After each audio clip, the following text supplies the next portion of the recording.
পথ চলতে ফাস্টফুড যতই লোভ বাড়াক না কেন, গরমের দিনে কিন্তু সবচেয়ে বেশি চোখ টানে জুস, শরবত, আইসক্রিমেই।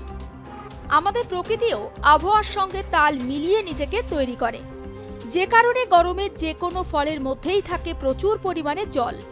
তালশাঁস, আম, তরমুজ, জামরুল, গরমের এইসব ফল আমাদের হাইড্রেট থাকতে সাহায্য করে।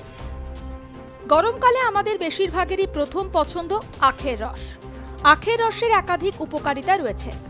আখের মধ্যে ফ্যাট, কোলেস্টেরল, ফাইবার এবং প্রোটিন কিন্তু থাকে না, তুলনায় বেশি পরিমাণে থাকে sodium, potassium, calcium, magnesium, iron. গরমে শরীরকে হাইড্রেট রাখতে এবং লিভার ভালো রাখতে বড় ভূমিকা রয়েছে আখের রসে। শরীরে এনার্জির যোগান দিতে এবং হজম শক্তি বাড়াতেও ভূমিকা রয়েছে এই আখের রসের। Fat, cholesterol, fibre, protein, sodium, potassium, calcium, magnesium, iron. কিন্তু আপনি কি জানেন এই আখের রসই বাড়াচ্ছে আপনার জীবনের ঝুঁকি? রাস্তার ধার থেকে আখের রস খেলে অনেক ক্ষেত্রেই পেটের সংক্রমণ, হেপাটাইটিস এ থেকে ক্যান্সারের মতো মারণ রোগ হতে পারে।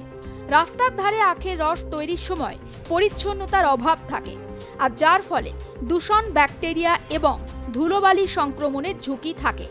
এছাড়া রাস্তার ধারে বিক্রি হওয়া আখের রস তৈরি হয় মেশিনে। এই আখের রসকে আরও লোভনীয় বানাতে ব্যবহার করা হচ্ছে বরফ। মৃতদেহ সংরক্ষণ রাখতে যে বরফ ব্যবহার করা হয়, খরচ বাঁচাতে বেশিরভাগ ক্ষেত্রেই সেই বরফই দেওয়া হচ্ছে রাস্তার ধারে তৈরি হওয়া আখের রসে। মৃতদেহ সংরক্ষণ করতে যে বরফ ব্যবহার করা হয় তাতে ফর্মালডিহাইডের মতো কেমিক্যাল ব্যবহার করা হয় বা কেমিক্যাল মেশানো হয়। এই কেমিক্যাল মৃতদেহকে পচনের হাত থেকে রক্ষা করে। ফর্মালডিহাইড একটি সিস্টেমেটিক বিষ হিসাবে কাজ করে। এটির সংস্পর্শে আসলে ডায়রিয়া, হেপাটাইটিস এ, কলেরা ও ক্যান্সারের মতো মারণ রোগ সৃষ্টি করে। ডায়রিয়া, হেপাটাইটিস এ, কলেরা ও ক্যান্সার।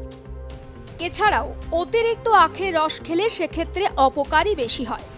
দিনে 2 গ্লাসের বেশি আখের রস খেলে আখের রসে থাকা অতিরিক্ত চিনি ডায়াবেটিস, ওজন বৃদ্ধি, গ্যাস্ট্রিক, কোষ্ঠকাঠিন্য, আইবিএস বা ইরিটেবল বাউল সিনড্রোম, দাঁতের সমস্যা। তাহলে কি আখের রস একেবারেই খাওয়া যাবে না? চিকিৎসক ও বিশেষজ্ঞরা বলছেন, স্বাস্থ্যকর পদ্ধতিতে তৈরি আখের রস দিনে 1 গ্লাস খেলে কোনো ক্ষতি নেই। রাস্তার ধার থেকে মেশিনে তৈরি আখের রস এড়িয়ে চলাই ভালো। রাস্তার ধার থেকে একান্তই যদি আখের রস খেতে চান, তাহলে এটা আগে নিশ্চিত করুন যে বিক্রেতা পরিষ্কার পরিচ্ছন্নতা বজায় রেখেছে এবং তাজা ও পরিষ্কার অবস্থায় রস তৈরি হচ্ছে কিনা তাও দেখে নিন। সম্ভব হলে বাড়িতে আখের রস তৈরি করে পান করুন, যাতে স্বাস্থ্যবিধি সম্পর্কে নিশ্চিত থাকা যায়। ব্যুরো রিপোর্ট, আর প্লাস নিউজ।